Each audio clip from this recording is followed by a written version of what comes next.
বন্ধুরা, আজকে বানাচ্ছি পাটিসাপটা। তো পাটিসাপটা বানানোর জন্য এই যে পুর বানিয়ে নিয়েছি, এই মানে গোলাটা বানিয়ে নিয়েছি। আর এই যে পুর, ক্ষীরের মতন সন্দেশের মতন যে পুরটা হয় ওটা ঘরে তৈরি করে নিয়েছি। আর এখানে কয়েকটা ভাজাও হয়ে গেছে, এই দেখো পাটিসাপটা। আর এখানে তেল রেখে দিয়েছি, আর এখানে একটা দিয়েছি, দেখাবো তোমাদেরকে। এই একটুখানি পুর কেটে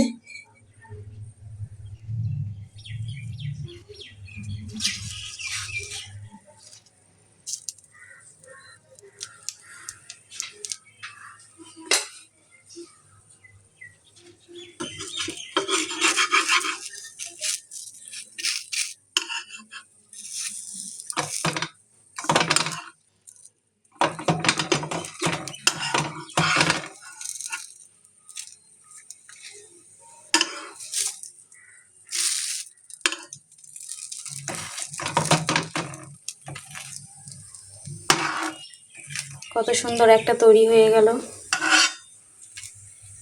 কারা কারা পাটিসাপটা খেতে ভালোবাসে অবশ্যই কমেন্ট করে জানাবে।